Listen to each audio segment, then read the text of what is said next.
주님께서 여러분과 함께 루카가 전한 거룩한 복음입니다. 12장 54절에서 59절까지의 말씀입니다. 예수님께서 군중에게도 말씀하셨다. 너희는 구름이 서쪽에서 올라오는 것을 보면 곧 비가 오겠다 하고 말한다. 과연 그대로 된다. 또 남풍이 불면 더워지겠다 하고 말한다. 과연 그대로 된다. 위선자들아, 너희는 땅과 하늘의 징조는 풀이할 줄 알면서 이 시대는 어찌하여 풀이할 줄 모르느냐? 너희는 왜 올바른 일을 스스로 판단하지 못하느냐? 너를 고소한 자와 함께 재판관에게 갈 때 도중에 그와 합의를 보도록 힘써라. 그렇지 않으면 그가 너를 재판관에게 끌고 가 재판관은 너를 옥리에게 넘기고 옥리는 너를 감옥에 가둘 것이다. 내가 너에게 말한다. 네가 마지막 한 입까지 갖기 전에는 결코 거기서 나오지 못할 것이다. 주님의 말씀입니다.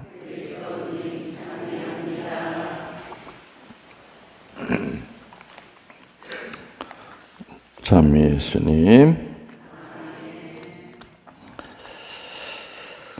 오늘 일독서 분명히 봉독했고 여러분 들으셨죠?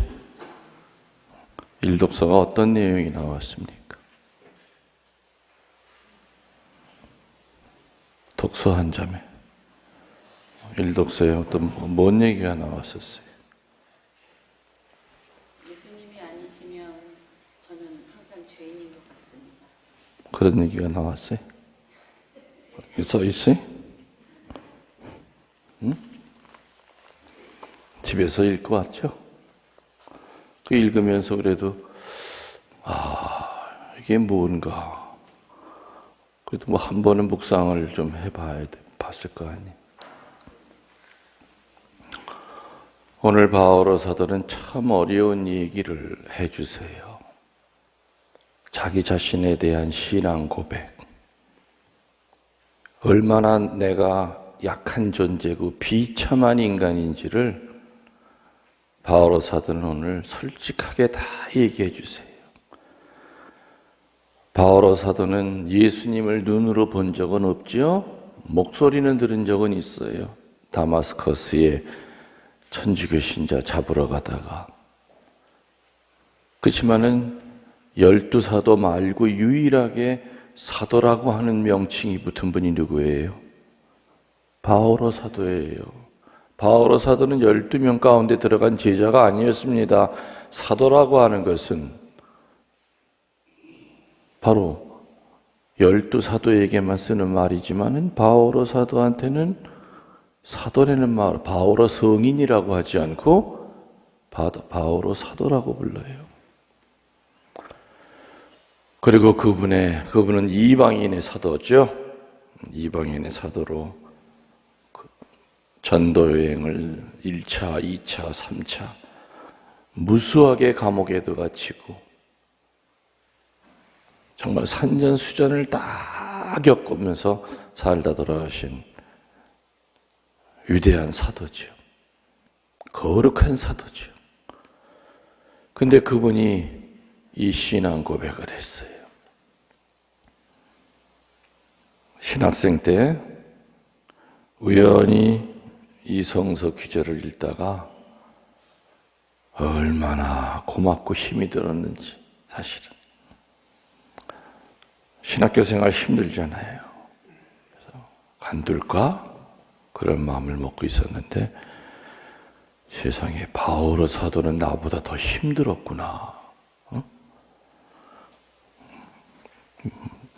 잘 들어보세요. 오늘 어떤 얘기 하셨는지. 내 안에 곧 내 육안에 선이 자리 잡고 있지 않음을 나는 압니다. 나에게 원인은 있긴 하지만, 다시 말하면 좋은 원이죠. 선한 뜻은 있긴 하지만 그 좋은 것을 하지는 못합니다. 선을 바라면서도 하지 못하고 악을 바라지 않으면서도 그것을 하고 맙니다. 그래서 내가 바라지 않는 것을 하면 그 일을 하는 것은 더 이상 내가 아니라 내 안에 자리 잡은 죄입니다. 바로 사도는 그걸 죄라고 그랬어요. 그 다음에 중요한 얘기를 하세요. 나는 여기서 한 가지 법칙을 발견합니다. 법칙을 발견했대. 내가 좋은 것을 하기를 바라는데도 악이 바로 내 곁에 있다는 겁니다. 나의 내적 인간은, 내 본마음은 하느님의 법을 보고 기뻐합니다. 그런데 내 지체 안에는 또 다른 어두운 법이 있어서 내 이성의 법과 싸우고 있음을 나는 압니다. 그 다른 법이 나를 내 지체 안에 있는 죄의 법에 사로잡히게 합니다.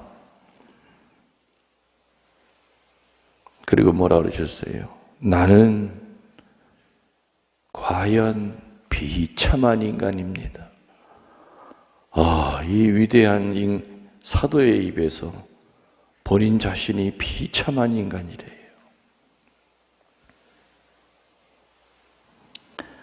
누가 이 죽음에 빠진 몸에서 나를 구해줄 수 있습니까? 그리고 마지막에 뭐라 그래요?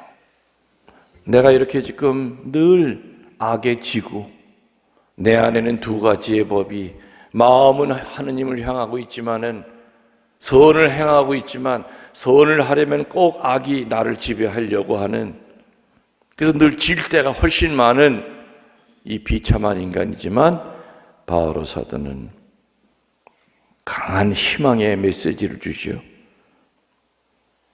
누가 나를 이 죽음에 빠진 몸에서 구해줄 수 있습니까? 하고 얘기하신 다음에 어떤 말로 끝냅니까? 우리 주 예수 그리스도를 통하여 나를 구해주신 하느님께 감사드립니다. 비록 우리가 약한 몸뚱아리를 지니고 살기 때문에 내 안에서 선과 악이 끊임없이 싸우고 때로는 악에게 질 때가 훨씬 더 많지만 그래도 감사합니다. 이 비참한 이 죽음의 몸뚱아리에서 나를 구해주신 하느님께 감사드립니다. 누구를 통해서? 그리스도를 통하여 나를 구해주신 하느님께 감사드립니다. 로마서 7장 18절에서 25절. 그리고 바오로 사도는 한 장 더 뒤로 넘어가면은 그 유명한 말씀을 하시죠. 8장 28절.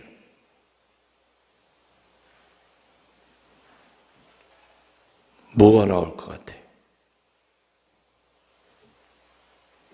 숙제예요. 찾아보셔. 뭔 얘기가 나오는지 성경에. 로마서 몇 장 몇 절이요?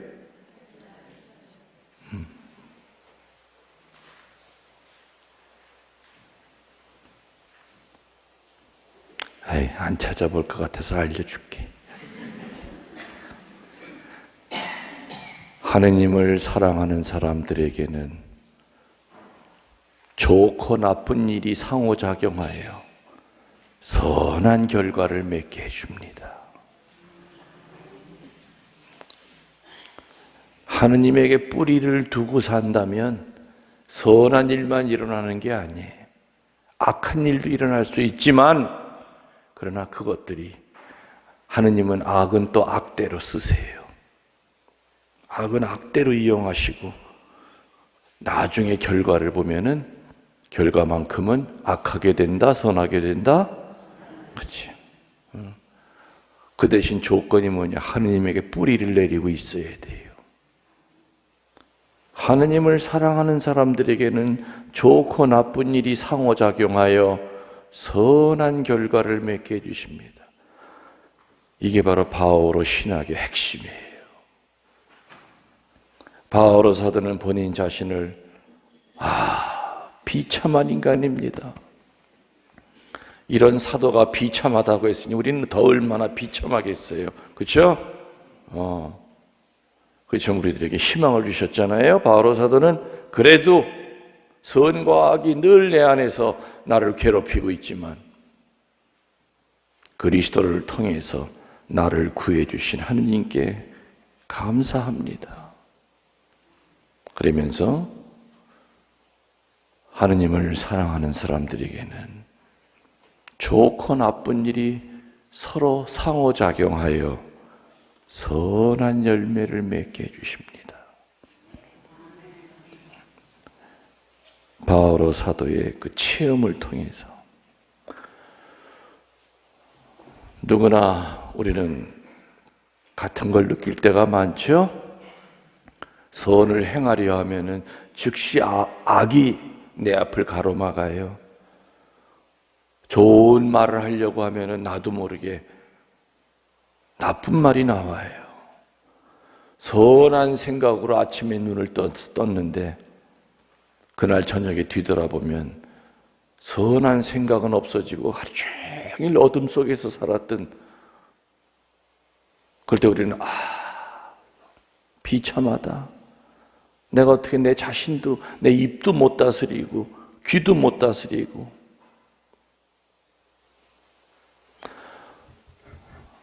이게 어쩌면 원죄의 결과일 겁니다. 바오로 사도는 비참하다고 했지만은 비참하다는 걸로 끝맺음을 했다면은 우리는 더 비참해질 수 있었을 거예요. 그렇지만 그리스도를 통해서 나를 구해 주신 하느님께 감사드립니다. 감사 기도로 끝을 맺지요. 너나 나나 할 거 없이 고린도전서 4장 7절에 나오는 진흙으로 빚은 질그릇이라고 그랬죠? 약한 질그릇이에요. 우리는 쇠그릇이 아니에요. 쇠그릇은 내 던져도 안 깨져요. 그런데 질그릇은 그냥 놓으면은 그냥 박살이 나요. 박살 난 거 다시 끼워 맞추기도 힘들어요. 우리는 질그릇이에요. 그렇게 약해 빠졌어요. 이성의 법보다는, 선의 법보다는 악이 내 안에서 나를 지배하려고 할 때가 훨씬 더 많아요. 색깔은 다르지만은 사람마다. 그럴 때마다 우리가 믿어야 되는 것은 바로 바오로 사도가 하신 그 말씀. 지금은 내가 악쪽으로 기울어져 있지만 반드시 주님께서는 나를 다시 선한 쪽으로 일으키셔서 오히려 그 어둠 때문에 고통당했던 그 시절보다 훨씬 더 지나고 나면은 내가 훨씬 더 주님 앞에 몇 발자국 더 다가섰구나 하는 것을 느끼게 해주시는 분이 바로 예수 그리스도라고 하는 거. 로마서 8장 28절 저랑 같이 따라해 봅시다. 하느님을 사랑하는 자는 좋고 나쁜 일이 상호작용하여 선한 결과를 맺게 해 주십니다. 또 오늘 복음 맨 마지막 뭐라고 나왔다 그랬죠? 예수 그리스도를 통하여 나를 구해 주신 하느님께 감사드립니다. 아멘. 그래서 우리들은 내 자신이 비참해질 때가 있을 때 우리는 찾아오는 것이 절망감이에요. 그때 바오로 사도의 그 오늘 독서를 한번 잘 상기시키세요. 바오로 사도처럼 그렇게 큰 분도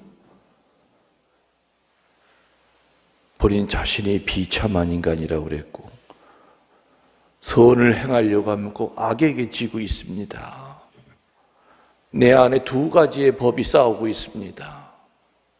아, 나는 비참한 인간입니다. 그렇지만 예수님을 통하여 나를 구해주신 하느님께 감사드립니다. 힘들고 어려울 때 바오로 서간을 읽어보세요. 특별히 바오로 서간을 읽어보면 바오로 사도는 우리 교회에 우뚝 솟은 큰 봉우리예요. 그리고 그분은 또 그분의 삶은 평탄한 삶이 아니었죠. 수도 없이 많은 고통 중에 또 바오로 사도는 불치병이 있었다고 그랬죠. 바늘로 찌르는 듯한 그 고통이 있다고 그랬어요. 그거 고쳐달라고 예수님께 3번 간절히 기도했지만 고쳐주시지는 않고 어떤 말씀을 했느냐. 너는 이미 내 은총을 충분히 받았다. 나의 권능은 너의 그 약함을 통해서 완전히 드러난다. 바오로 사도는 그 말씀을 받고 고쳐달라고 하는 그 기도에서 바뀝니다. 주님의 권능이 내게 머무르게 하기 위하여 이제부터는 내 약점을 자랑하겠습니다. 다른 사람이 알까 시시했던 그 약점이 주님이 오시는 길이라고 하는 걸 이제야 알았습니다. 주님이 오시는 길을 내가 없애려고 했던 내가 미련합니다. 바오로 사도는 3번이나 간절히 없어지게 해달라고 했던 그게 뭐냐. 내가 언젠가 얘기했죠. 바오로 사도는 지금 의학자들이 조심스럽게 이렇게 연구한 결과 아마도 바오로 사도는 간질병 환자였을 것이다. 지금은 약이 있기 때문에 약을 먹으면 발작이 안 일어나요. 근데 간질 환자들은 피곤하면 발작을 해요. 우리 옛날에 보면 참 많았죠? 간질병 환자들. 학교에서도 공부하다가 그냥 갑자기 아이가 막 그냥 의자에서 뒤로 자빠지면서 그냥 거품 물고 그냥 뭐 눈 돌아가고 선생님은 또 애들 볼까봐 다 내보내고 부모 불러서 조퇴시키고 그 옛날만 해도 간질약이 별로 없었어요. 그러니 바오로 시대 때야 이게 무슨 병인지도 몰랐을 거 아니에요. 마치 간질을 일으키고 막 거품을 물고 그러면 마귀가 들어온 것처럼 보인단 말이에요. 그러니 하느님에 대해서 설교하다가 바오로 사도가 거품을 물고 마귀 들린 사람 짓거리를 하니까 얼마나 창피하고 쪽팔리고. 그래서 몇 번이나 그거 좀 없애게 해달라고 그랬다고요? 3번 간절히 기도했대요. 이 가시 좀 뽑아달라고. 바오로 사도는 마귀가 들려서 발작을 일으킨 게 아니잖아요. 그냥 단순한 병이었어요. 맞죠? 근데 예수님은 그거 고쳐주겠다는 얘기를 안 하시고 그 대신 어떤 얘기 했다고요? 나의 권능은 너의 그 약점을 통해서 드러난다. 바오로 사도는 그 말씀을 받아 삼킵니다. 그리고 이제껏 부끄럽고 수치스럽고 치욕스럽고 발작 일으킨 그 동네에서는 바오로 사도는 그전에 가지는 않았어요. 내 약점을 알고 있기 때문에. 근데 예수님의 그 말씀, 그 때문에 힘을 얻죠. 나의 권능은 강한 자를 통해 나타나는 것이 아니라 힘 있는 자, 건강한 자, 있는 자를 통하여 나타나는 것이 아니라 약함을 통해 나타난다. 내가 가진 장점을 통해 나타나는 것이 아니라 내가 가진 가장 못된 것, 또 내 몸의 가장 약한 부분, 그런 걸 통해서 내가 너한테 가는 길이다, 그 길이. 바오로 사도는 알아들었던 겁니다. 예, 알겠습니다. 이제부터 내 병 낫게 다 해달라고 기도 안 하겠습니다. 주님의 권능이 내게 머무르게 하기 위하여 이제부터는 제 약점을 자랑하겠습니다. 그 다음부터 바오로 사도는 어디 가든지 간에 나 이런 약점이 있는 사람이에요. 가문으로 따지면은 대단한 가문이지요. 가므리엘 랍비라고 하는 당대의 유명한 선생님 밑에 수제자였어요. 촉망받는 유대교 지도자가 될 수 있는 사람이었던 12지파의 한 가문이었고, 족보로 따지면은 정말 짱짱한 그런 바오로 사도였죠. 대웅변가였고, 근데 저에게 가시가 심어져 있습니다. 저는 처음에 이거 빼버리려고 하느님에게 3번이나 간절히 부탁했지만 주님께서는 육의 치유보다 영의 치유를 먼저 주셨습니다. 내 권능은 너의 약함을 통해서 나타난다. 바오로 사도는 그 말씀을 들으면서 마지막 결론으로 어떤 얘기를 하십니까? 이제는 내가 사는 것이 아니라 그리스도가 내 안에 사십니다. 이제는 내가 사는 것이 아니라 그리스도가 내 안에 사십니다. 여러분들이 특별히 고난 중에 있을 때, 힘에 겨울 때 바오로 서관을 가까이 하세요. 저도 바오로 사도가 당신이 했던, 오늘 여러분들이 듣던 일독서, 사제생활 고비 때마다 또 인간적으로 힘들 때마다 바오로 사도의 이 신앙 고백을 들으면서 그래, 이렇게 큰 사도도 이런 갈등 때문에 싸웠는데 어찌 갈등 없이 살아갈 수 있겠는가? 다시 힘을 내고 용기를 낼 수 있는 거죠. 이제는 내가 사는 것이 아니라 그리스도가 내 안에 사십니다. 이제는 내가 사는 것이 아니라 미사 때마다 영하는 성체가 내 안에 살아계십니다. 세상에 이런 큰 기쁨이 어디 있어? 매일같이 예수님을 내 안에 모실 수 있다고 하는 거. 또 그 예수님을 이 약점투성이인 사제의 입과 손을 통하여 그 주님의 몸을 만들 수 있다고 하는 거. 그리고 양들에게 예수님을 나눠줄 수 있다고 하는 거. 그래서 사제나 신자들이나 같이 이제는 내가 사는 것이 아니라 그리스도가 내 안에 사십니다. 여러분들이 미사 끝나고 자리에 일어나서 성당 문을 나가면서 여러분들이 해야 될 기도는 주님 감사합니다. 이제는 내가 사는 것이 아니라 주님이 내 안에 살고 계심을 믿습니다. 그 마음으로 교회를 떠나야 될 겁니다. 그렇게 살도록 했습시다. 아멘. 예물준비 성가는